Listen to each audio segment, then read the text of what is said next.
All right, continuing on with our match week 1 reactions from the World Cup. We're going to be talking about Group B. And should we talk about England-Iran first? Sure. All right, let's talk about England-Iran. England-Iran. Honestly, like, I don't know, like, what we look like the worst team, one of the worst teams, like Costa Rica, obviously, we're going to talk about it later, but, like, Iran just did not look like they were focused. No, and like there was some formation and like player choosing like that I was baffled about. Oh yeah. Like Cheshmi, like, you know, the guy that gave away so many goals. Like, it was just insane. Like, how did he start ahead of like one of our best center backs? But, you know, it's just something like no one expected for us to win, and I'm not shocked that we lost. I'm shocked at like how badly we lost. When I'm looking at other games, like how Korea is playing against Uruguay, how Saudi Arabia played against Argentina, you know, all those games. It's frustrating when you see like, why is everyone else doing better than us? Japan taking down Germany. Like, the other Asian countries are doing quite well. Yeah, exactly. And then it's like, oh, what the fuck? Why are we doing this bad? Like, it makes no sense. Yeah. No, I mean, I think it was a bit of a shock. Like, I think that the way the game was played was about accurate to like what I think a lot of people expected, where it's like England was going to be dominant on the ball. They were going to get the majority of the chances. Iran was going to probably, you know, get a chance here and there. Like maybe a penalty, maybe something from a set piece. But the expectation was that England was going to dominate that game. I think the scoreline is what's really shocking about it. Exactly. And it's not like the scoreline was unfair either. Like, it looks like it was definitely fair. All like 6 of the goals were very well taken, very well done. Saka's goal, I think it was his second one. Both of his goals actually were fantastic. Yeah, no, like Saka just he was on that one. I'm disappointed Southgate actually took him off. Like, I thought he should have left him out there a little bit longer to get the hat trick. Man. Get the World Cup hat trick would be such a great thing for Saka, especially after how the Euros ended. Like, it would have been fantastic. Like, this is his first game since that Euros final where he's playing for like England in a proper like big competition. So like, it would have been a big thing. But I mean, you know, it's a long tournament. Hopefully for England, it's gonna be a long tournament. So we'll have a lot of time left. Kane maybe picking up an injury. He's a big concern. I saw a report saying that he should be good for the second game. Okay, that's good. Yeah, that's good because he honestly was facilitating a a lot of Sterling and Saka were doing. Yeah, exactly. His dropping back was really. I think really that's helpful. what like England really need, like Kane for it to be selfless from time to time. I think so. Yeah, I think so. Because like we always talk about like how Kane should have passed it to Sterling at that last World Cup, and it would have been a game changer. And now like he's like, okay, like I don't like how he might be a bit too passive when it comes to like his pass selections. Like he could like take the shot from time to time, but like this is like what England need from Kane more often. I think so. Yeah, I mean, especially because we didn't have like a proper like a proper 10 out there, like a proper like a true cam out there. Like we were definitely relying on his playmaking ability. Yeah. There's also Harry Maguire somehow playing the best game of like one of his best games of his life. Yeah, he played decent. I mean, he was like his man is the guy that like Taremi like on the first goal was like that's his man. He probably should have covered that off, but like it wasn't like he made an egregious error that led to the goal. It was just like that's his guy that scored. Like I mean, there's other guys that made mistakes that led up to that. There was the header that hit the post. There was like the head back, like the one that he nodded it down for Saka to score. No, like he played quite well. What was the injury that he went off with? I have no clue. I don't know. I haven't seen anything come out about that either. Yeah, like, same. Maybe I don't know. Maybe it was just a precaution. Maybe they just took him out because he was feeling something. Dyer came on, was okay. I don't see anything, but I remember now like Dyer had to come in. But yeah, also Iran goalie Bayram Van, that was horrible. Have we heard anything about like how he's doing? From what I think it has to be a concussion. I think it has to be a concussion or like a broken nose from what I've seen. Yeah. Like it just doesn't look good, and we have to like go with a second goalie from now on. It's just like it just ruins like the whole tactic. I think like Karish had because of his like long throws and his like good kicking abilities, and like he's definitely much better than the second option. So you know.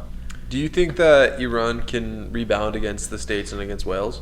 I hope so. Because I mean, the thing is, like, as much as like they got thrashed. Like, there's still 6 points left to be played for, and you can you can get out of the group with 6 points. No, we can get out with 4 points. You can get out with 4 points. I know. Like, so it's like we can get out with 4 points if England gets all 9 points.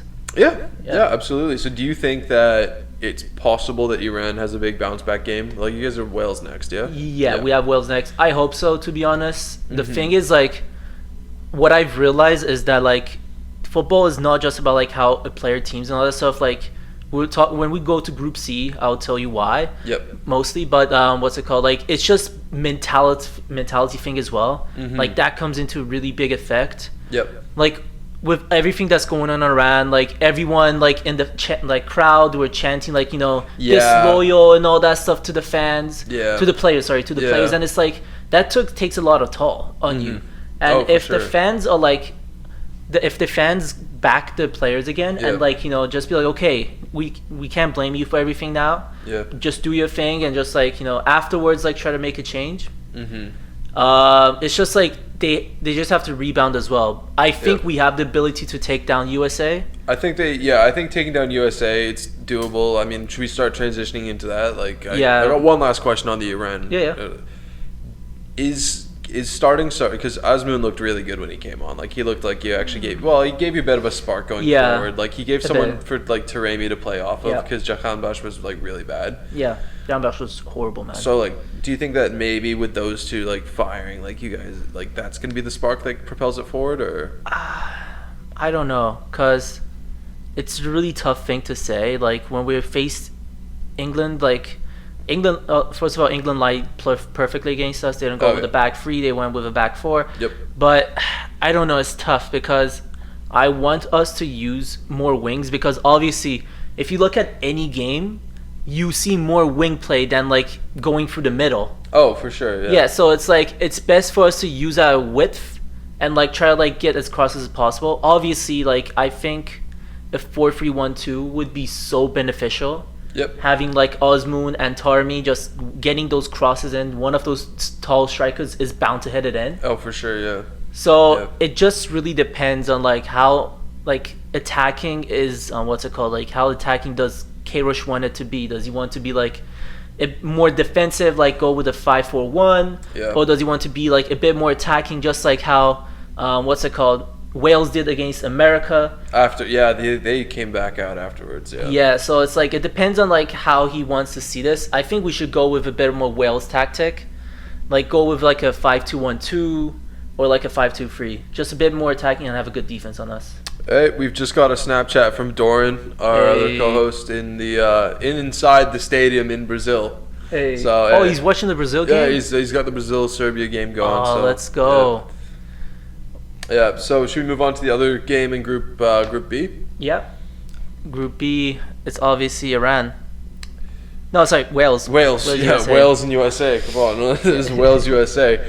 So that game was a bit boring. I'm not gonna lie. I don't know. I kind of enjoyed it. Really? It was a game of two halves. Yeah. Like the first half, USA was dominant. They should have scored like a lot more than they did. I would be concerned about their finishing. Yeah. If I was them. Like most North American teams are like having that issue right now. Yeah. But like Wales second half, they were weirdly dominant. Like you would not expect Wales to be that dominant. No, they came out and they really possessed the ball well, which we haven't really seen a lot from Wales. Like I think America allowed them to do it a bit more than they should have. Like in the first half, America, they dominated possession of the ball, and I think Wales was prepared to sit back. But in the second half, Wales figured out like, hey, we can actually have this. We can control possession here. We can actually dictate the tempo a bit more. Yeah, exactly. They're a young team. Like they don't have that experience. Like they could just do what they want. Yeah, I mean, I think that America's midfield also was a bit too aggressive in some of their tackling. Like I was worried that they'd have a player sent off. Yeah.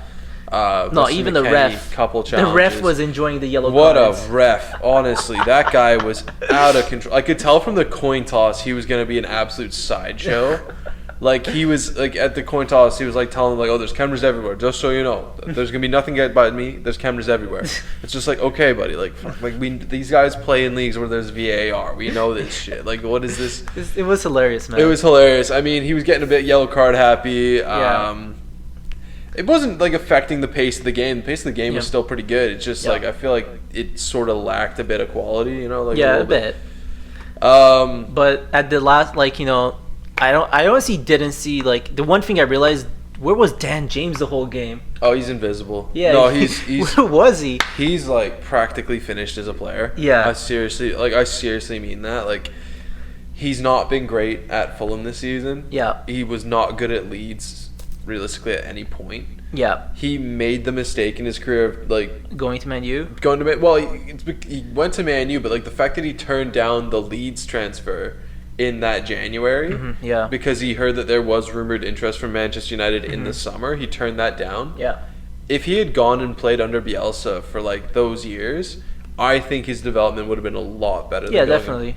Definitely. Like he would have become a hard-working, pacey winger. Like it would have been more than just like what he is now. Yeah, because obviously, like when a team like United comes and buys you, Yeah. they're not looking to like mostly try to develop you. Like No. they sometimes are.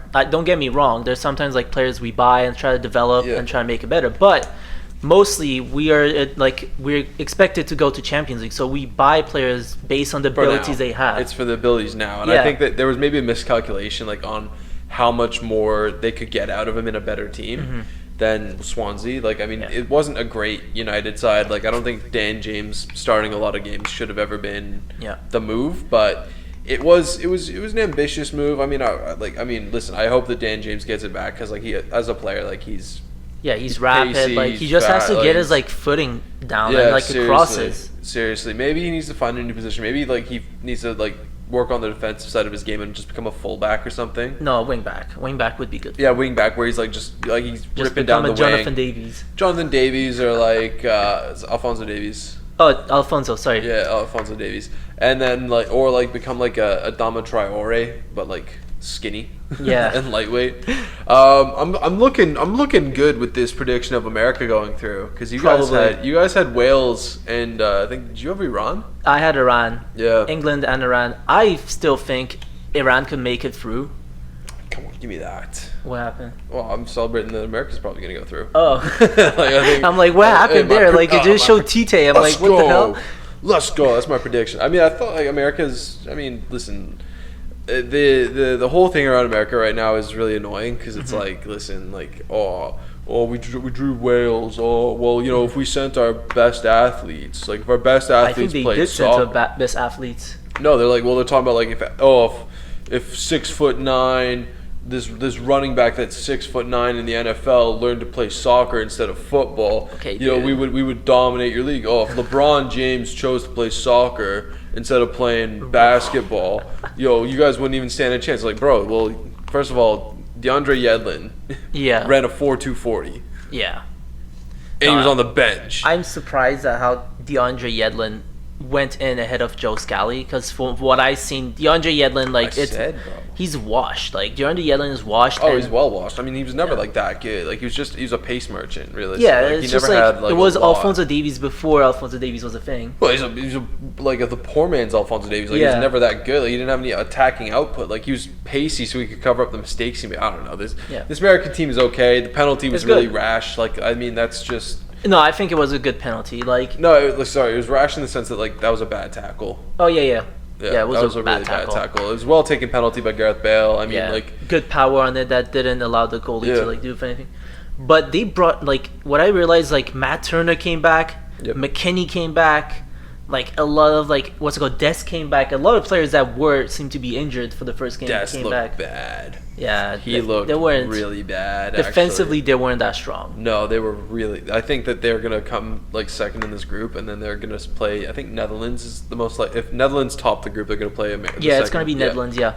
They'll get thrashed. Like there's not easily a chance there. They're gonna go out round of 16. But like, hey, you missed the World Cup 2018. You'll round of 16 the next one. Yeah. You got the youngest squad at the tournament.